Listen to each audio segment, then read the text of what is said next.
Komið sæl og velkomin í eitt og annað úr garðinum, þáttur 2. Það alltaf góð sviti þegar maður heyrir að býflugurnar eru byrjaðar að suða í garðinum. Þá veit maður að það allt að lifna við og það óhætt að fara út og vinna í garðinum. Við viljum að byrja að heimsækja fallegan garð í Birkigerði hérna í fyrsta einslagi í þættinum. Það víða að finna faldar perlur. Hér ég komin í Birkigerði í Hofshreppnum gamla í Skagafirði og hér ræður ríkjum Þórður Eyjólfsson. Þetta sérstakur garður sem þú ert með hér hjá þér. Já, ég veit ekki hvað sérstakur, þetta svona sitt okkur tægi, má segja. Og það að gera að hafa þetta nógu fjölbreytt svo maður sé ekki alltaf að glápa á sömu tréin. Það hérna nóg, hérna Álfabyggðin og þá getum við að horfa á hana ef maður leiður á hinu og svo kirkjustaður hérna fyrir ofan og þá getum maður dalið við að horfa á það og það svo margt og hér suður eftir öllu og þannig að það En þetta eiginlega reitur ykkar hjónanna, kona þín sálega sem að kvaddi í vetur. Þið voruð að byggja þetta allt saman upp saman, var það ekki? Jú, og þetta 25 ára gamalt. Þá komum við að sunnan og áramótin 1990, rétt áramótin. En vorið kom bústaðurinn og hún láta smíða hann fyrir sunnan og síðan var bara að byrja hér á fullu. Svo þetta svona rétt 25 ára gamalt og hér hefur þrifist allt saman mjög vel. Já, bæði álfar og huldufólk og steinar. Já, og svo hef ég hérna mjög dularfullan Sæmund og Selnum og þeir eftir að sjá hann og þá hjálpa þeir mér bara ef það gengur illa. En hvar þykir þér nú best að setjast niður og spjalla? Hvert viltu leiða mig?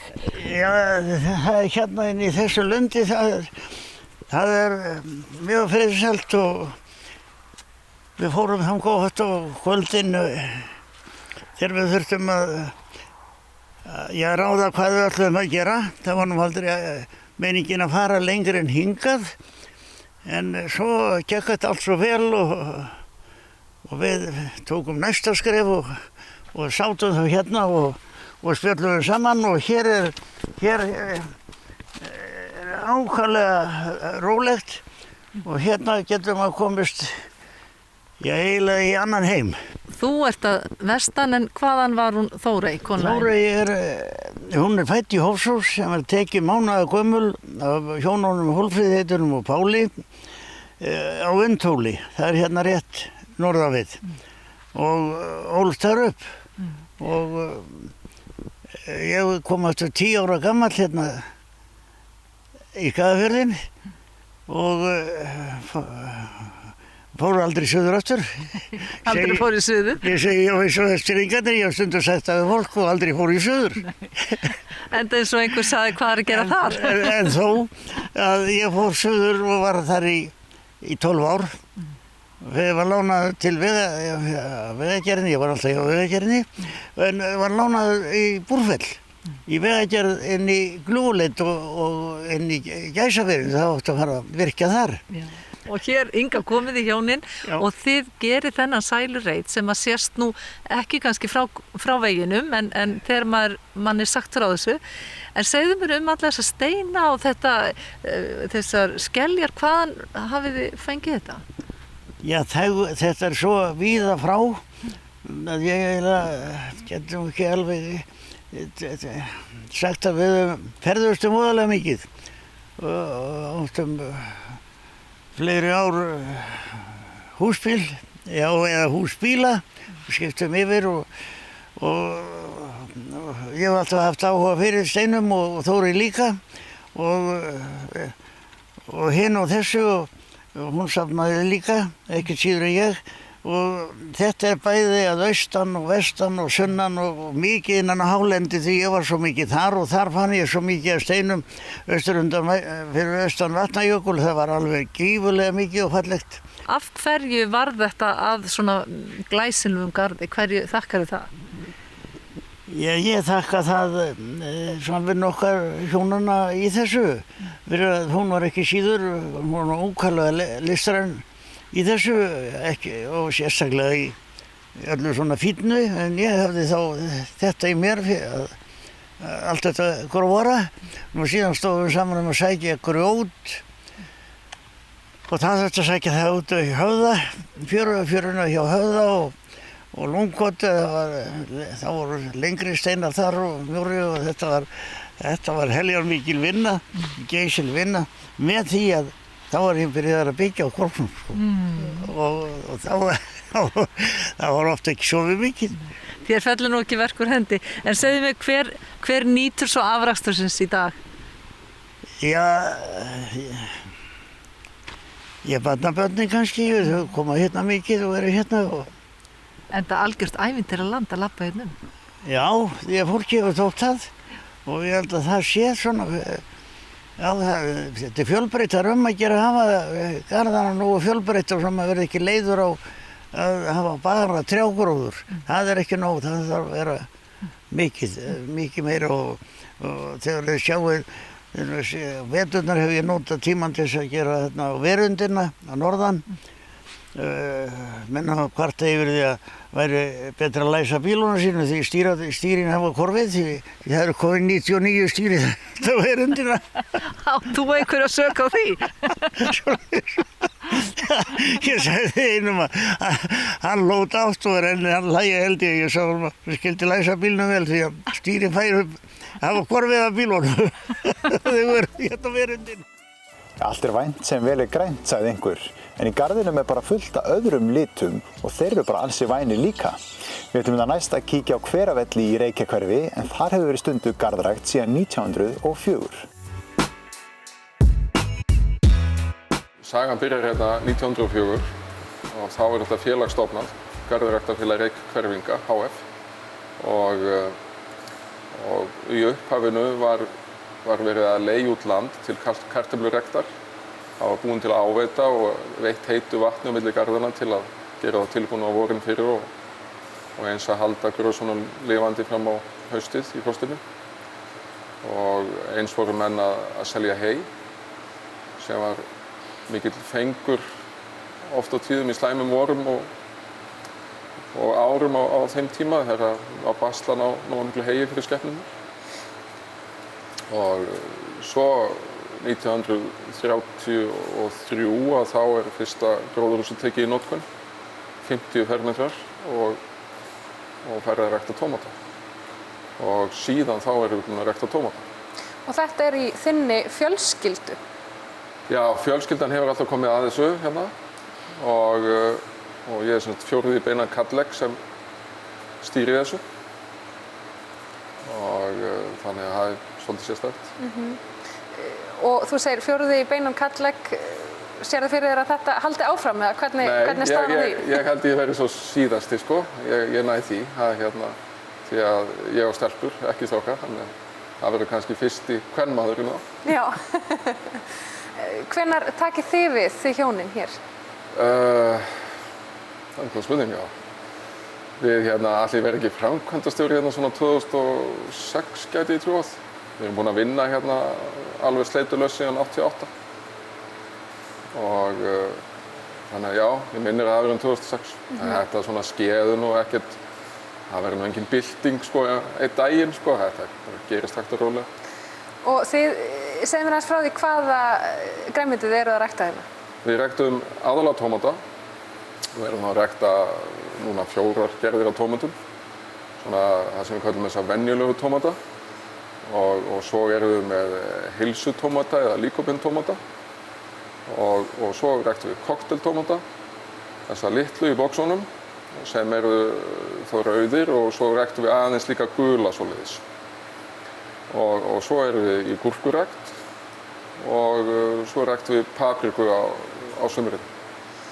Sunnlendingum finnst kannski skrítið að hér á þessu svæði sé rekið einu öflugasta grænmetisræktun landsins, en hvernig farið þessu? Já, þetta kemur bara til að heita vatninu sko. Það væri náttúrulega ekkert hérna ef það var ekki heitt vatn. Og svo er þetta náttúrulega einhverjar aðstæður og kannski tilviljunir og ýmislegt sem gera það verkum að þetta dafnaði hérna. og við eigum mjög góðan markað hérna heima og mikið af góðum viðskiptavinum sem hjálpar okkur mikið og þannig að staðsetning kannski ekki sérstök upp á fjölda fólks. Við erum náttúrulega í fámenninu sko, þannig að við þurfum að flytja meira en aðrir en á móti kemur að heimamarkaðurinn mjög góður og kemur á móti því svolítið. Þannig að við erum ósköp sátt hérna sko. Já. Þið hafið nýlega verið í breytingum og hafið verið í framkvæmdum hérna á svæðinu. Hvað hafið þið verið að gera? Við fórum út í framkvæmdir, svona ár síðan við byrjuðum og þá tókum við niður 2 gömul gróðurhús og aðstöðuhús sem við vorum hérna og tókum þau í burtu og byggðum í það pláss, rúmlega 2000 fermetra hús og í því húsi ræktum við tómata í dag og við erum með þetta tvískipt, við ræktum bæði venjulega tómata og svo heilsutómatana sem við sjáum hérna á bak við okkur. Og svo hluti af þessari byggingu bara aðstöðuhús fyrir hérna vökunar græðurnar og það. Já, þannig að þetta þó nokkuð viðbót við okkar rekstur. Hverju breytir þetta fyrir ykkur? Þetta náttúrulega aðalega aðstöðumunur sko.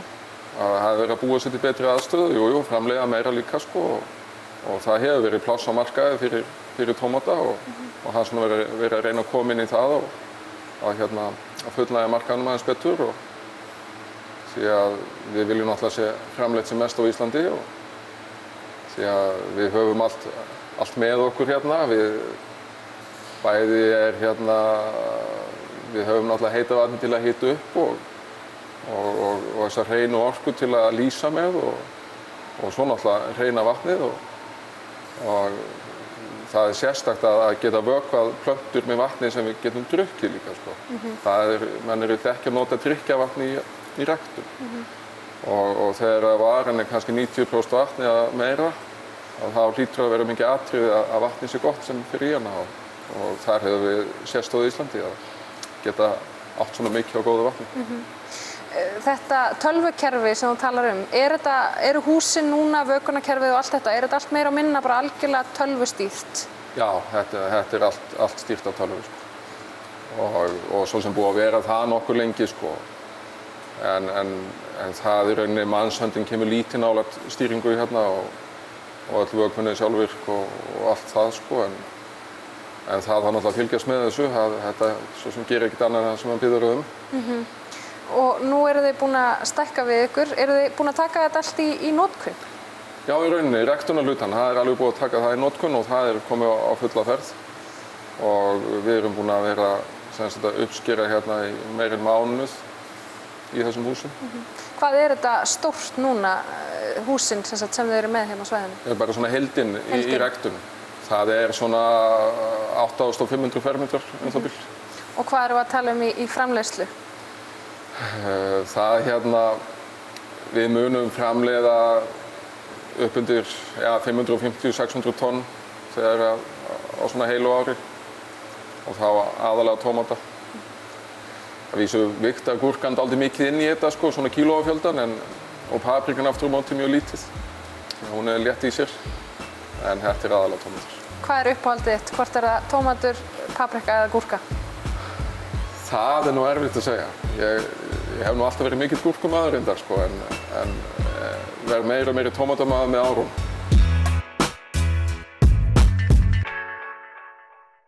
Á sumrin eru þetta eina vitið að fara út og njóta góða veðursins, út að hlaupa eða hjóla til dæmis, sem er góð tilbreyting frá því að hanga inn í líkamsrækt. En svo er þetta hægt að stunda garðrækt. Það er eitthvað til þess að hugsa meðan við tökum hérna örstutt auglýsingahlé.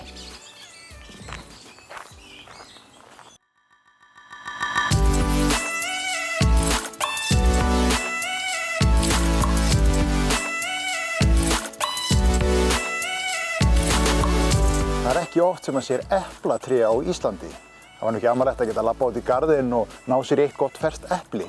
Ég hugsa þó að þetta sé ekki alveg svona einfalt. Það er mikil vinna sem fyrir það að vera með eplatré í garðinum hjá sér. Hérna næst ætlum við að kíkja á innslag eplatré á Eyrinni á Akureyri.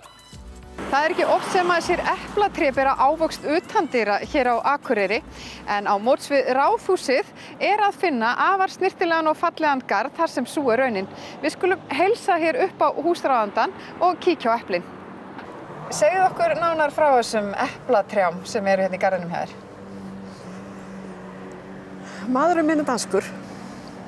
Hann hefur alltaf langað til að segja eplatré. Og fyrir 4 árum þá keypti hann þetta, plantaði því hér. Og svo þessu fyrir 2 árum. Og hann á náttúrulega heiðurinn af þessu. Og nú eru trén farin að bera ávöxt. Það fyrsta sumarið, eða ekki? Það komu 3 pínulítil, svona eins og þetta í fyrra. Og þau voru ekki ætt. Þau voru mjög vondabragðið. En ég vonast til að verði kannski hægt að borða þessi stærstu núna. Það er alveg... Það er svolítið... Af eplum hérna á trjánum hjá þér núna? Já, það eru nokkur. Og það eru hérna. Hérna eru 2 rauð. Og einhvers staðar eru nú fleiri á því. En það er ekki algengt að sjá eplatré utandyra í görðum hér á Akureyri? Ég hef ekki séð það. Ekki sem ber ávöxt allavega? Nei, ég hef ekki séð það, en það getur verið að sé... Mér finnst ég hafi heyrt það einhvers staðar upp í... einhvers staðar á Syðribrekkunni. Ég veit að margir hafa áhuga á ávaxtarækt. Hvert er trixið? Það veit ég ekki. Setja niður plöntu og horfa á hana vaxa. Gefa henni áburð og vökva hana og svona eins og aðrar plöntur. Ég veit ekki hvort það er nokkuð annað. Þú ert með að hafa græna fingur, þú getur nú ekki neita því. Garðurinn hjá þér er mjög gróskumikill og þú hefur verið að rækta aðrar matjurtir hérna í garðinum í sumar. Já, ég ólst upp við gróður í garði. Það var garður heima, bæði matjurtir og skrautjurtir. Og það var nú kannski ekki á gróðursælasta blettinum á landinu austur í Þistilfirði. En ég var alltaf látin hjálpa til í garðinum.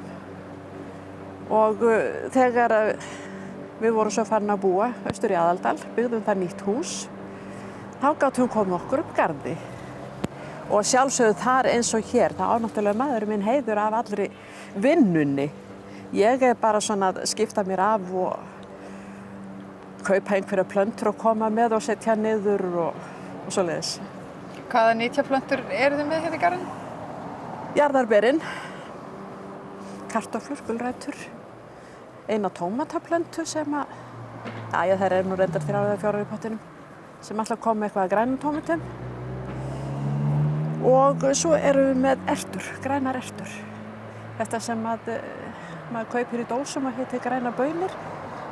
En það er ansi mikið betri svona nýjar. Og mér skilst að uppskeran í jarðarberunum hafi verið afar góð í sumar. Hún var metgóð. Það voru rétt 10 kíló sem ég týndi og svo var eitthvað borðað beint upp á beðinu. En fyrir utan nytjaplönturinn þá ertu náttúrulega líka með mörg falleg blóm hérna. Hvort ertu meira hrifin af blómunum eða nytjaplöntunum? Ég er náttúrulega hrifnar af blómunum. Og ég hef alltaf verið með fullt af pottaplöntum og mér finnst það voðalega gaman.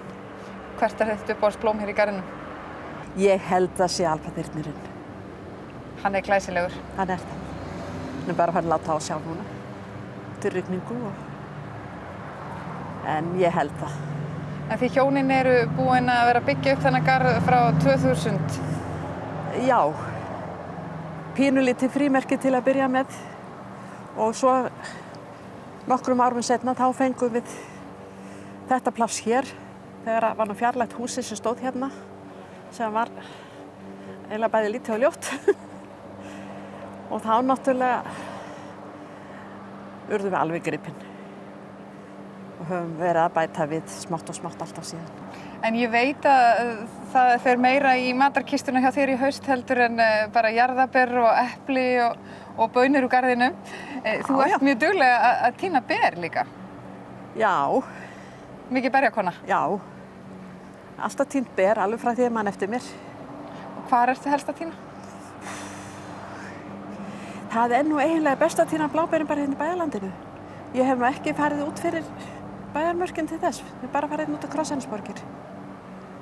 Og það er alveg haugar af bláberinn þar.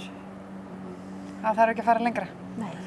En mér skilst að þú sért með ákveðna aðferð til þess að geyma berin yfir veturinn. Einhverja aðferð sem alls ekki allir eru að nota. Já.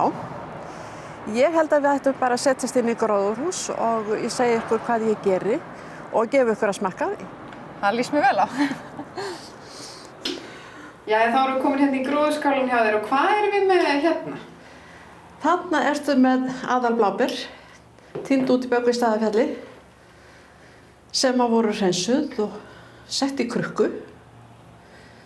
Síðan sauði ég sykurlög sem ég hellti yfir berin. Og svo sem eins og hingað upp, krukkan alveg full af berjum, sykurlögur eins og hingað upp. Svo loka ég krukkunni, sett hann í pott, í vatnsbað og síðan. Og þannig haldast berin... Svona geymast þau árum saman. Árum saman? Já. Og heil verða ekki að mauki? Nei. Ég á eina krukku, ég fann eina út í skúr í gær sem frá því 2008. Og ég þarf að veðja að þau eru alveg jafn góð þessi. Þessi eru svo sannarlega góð. Er það ekki? Jú, með ís, þetta betra gerist þetta ekki. En hún gerir líka eitthvað meira úr berjunum. Já, já. Og krækiberjasaft. Já, krækiberjasaft, bæði hrásaft og svo gerir ég gjarnan blandaða berjasaft sem að ég síð. Og svo er ég hérna með sólberjasaft á garðinum og rifsberjahlaup líka hérna á garðinum. Manni finnst þessi garður vera hreinlega fullkomin hérna hjá þér. Er eitthvað sem vantar í garðinn, að þínu mati? Meira pláss. Meira pláss. Blómið mitt, blómlegt bú, að vera í blóma lífsins. Þegar við tölum blóm erum við yfirleitt að tala eitthvað sem er fallegt. Og það er einmitt það sem við ætlum að gera í síðasta einslaginu í þessum þætti. Við ætlum að kíkja á hegg í blóma. Hér við Vanabyggð 10 á Akureyri stendur óskaplega fallegt tré. Þetta er heggur og hann er í miklum blóma. Segðu mér, hvað er þetta orðið gamalt tré? Hann mun vera svona á 4. áratugnum, einhvers staðar. Manstu eftir þegar þið gróðsettu hann? Mjög lítið. Það var ekki dagsett neitt. En fallegur er hann og hvenær blómstrar heggur svona venjulega? Hann blómstrar í lok maí eða byrjun júní. Er ekki fallegt að koma hérna út svona snemma sumars og sjá þetta allt í blóma? Jú, það er það. En hvernig er hann í ár? Finnst þér hann óvenju fallegur eða? Já, og blómin hafa staðið óvenjulega lengi. Hvað er þau svona venjulega að standa? Eina viku, mest. Það komin núna 10 dagar. Já, hann virðist enn bara mjög fallegur. Og þetta eru hvítblóm, hefur þið séð hegg með öðrum lit en hvítum? Ég veit að það er til heggur með rauðum blómum. Ég þekki það ekki. En var það svona kannski meira tilviljun að hann kom hingað á sínum tíma? Já, örugglega. Við gróðum settum 2 hríslur og önnur lifði og hún er orðin þetta. Hvað heldur það sé hátt? Þetta er sennilega hátt í 10 metra. Það er nú eiginlega óvenju hátt virðist mér á lýsingum á íslenskum hegg. Hann nær svona 6 til 8 metrum segja þér, þannig að hann er við góðar aðstæður hérna hjá þér. Já, hún líður vel hérna. Tímur eitthvað að klippa á honum? Mjög lítið. Bara þannig sé eftir að ganga En þarf hann eitthvað sérstakt atlæti? Nei, hann hefur ekki haft það frá mér. Það er nóg að hafa bara sól og vatn. Já. Og heldur það sé þetta ræktan, sérð hann víða hérna í görðum? Nei, ég man ekki eftir að sé hann. Ég man eftir einu minn í Lystigarði, þannig að þetta er alveg fólki óhætt kannski að fara að setja niður hegg. Það heldur hljótt að vera. Svona núna með hlýnandi loftslagi allavega. Áttu einhverjar sérstakar minningar hann eða eitthvað sem hefur gerst í kringu þennan hegg? Nei. Ég bara horfa á hann á hverju orði með aldáin. Og það er örugglega það sem við eigum öll að gera, njóta bara hverjar stundar. Já. Takk fyrir að taka á móti okkur og við ætlum að fá að mynda hann svolítið betur og sýna fólki. Takk að sömuleiðis.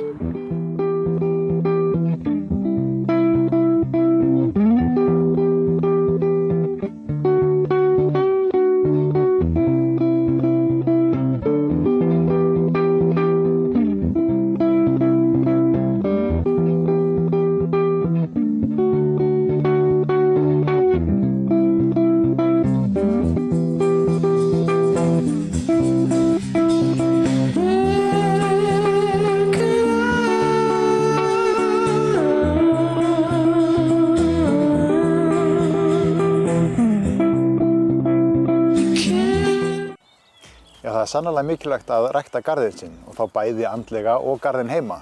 Og svo þetta hægt að slá 2 flugur í einu höggi og gera bæði í einu. En það komur lokum hjá okkur í þessum þætti af eitt og annað úr garðinum. Ég ætla að óska ykkur gleðilegs garðræktar sumars.